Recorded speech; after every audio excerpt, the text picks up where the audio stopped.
before it starts to wear out. because once it starts to wear out, then it's very close to break, or at least you get a cover breakage, and that makes the rope inoperable, and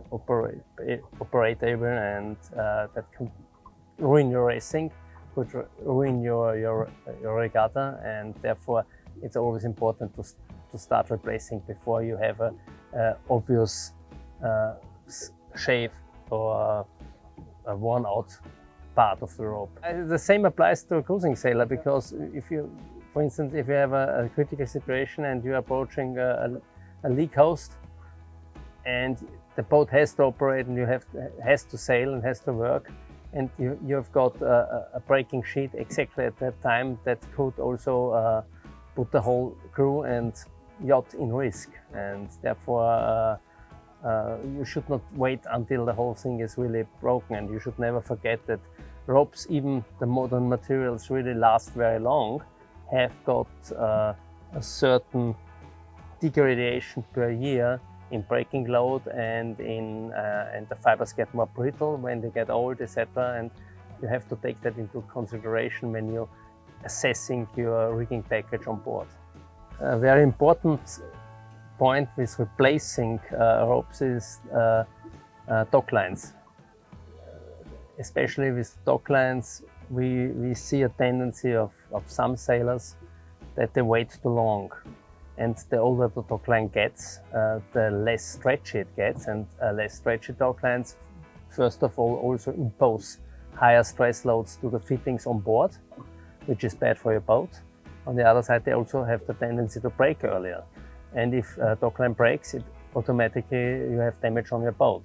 So, and given the total price of dock lines in comparison to the value of the boat and the damage they can cause when they break, it's better to replace them in a regular manner.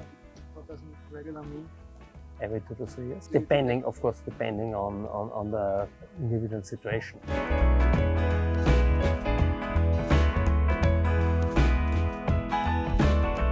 Most of the time they have got a damage on the cover on the outside, and then you see they get rough, or they have a local hole in the cover, etc., where it's shaved through, and then it's important that you immediately start to replace the rope.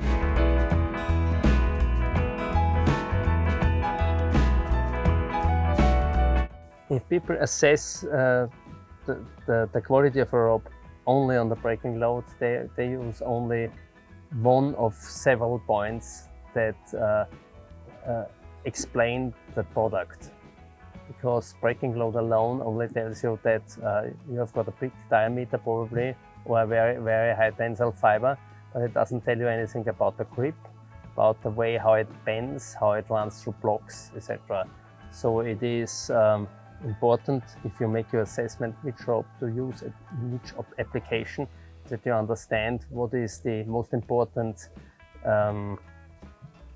property of that rope, and then you can choose, in our situation, in Robline situation, out of 1,400 different products from our catalog to take exactly the right product for that application. And even if we are talking about budget products, where we say, okay, it's not necessary that they go always for the most expensive product, it is possible to use the right product in the right place. The compromises are not really necessary.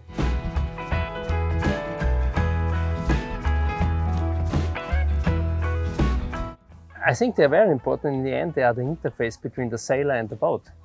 And the boat talks to you so that what you hold in your hands, and this is the tiller, the helm, and the ropes. So the ropes are as important as everything else, and I think they should, very often they are not treated in a way that reflects that importance.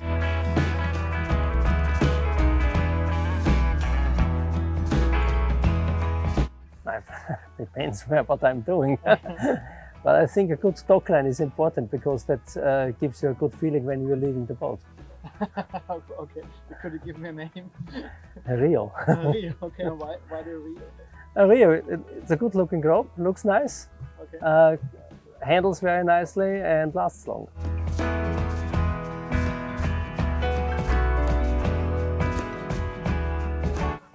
as a sailor with a racing background, I splice as much as I can, because splicing costs you only between 20 and 30% of braking load, while a knot can you eat up to 60% from your braking load from a rope.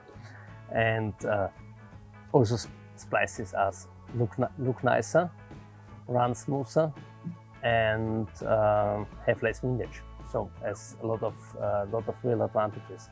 So we try to splice as much as possible.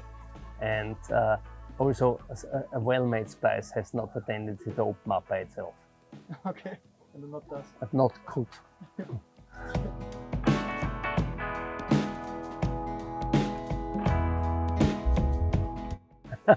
A favorite knot? Okay. So as we have a channel sheet in our hand, this is a figure 8 knot at the end, but in this case, my favorite knot is I don't know the English word for it. I think it's a bow. But in German, it's a Ballsteg. Bowline. I think it's a bow. And I like that knot because it's very versatile and you can use it everywhere. And the really nice thing is it always opens up. Even if you load it up very high, you can still open it up and it's open again. It's therefore every sailor should use at least that one for tying up his boat. Okay, so every sailor should know that. Could you show us how you do it? Do you have a trick for doing it? No. No trick? No trick, just do it the right way, as I'm doing it here. And you should really practice it with closed eyes and by night and behind your back, etc. Otherwise, you're in trouble, and this is really important.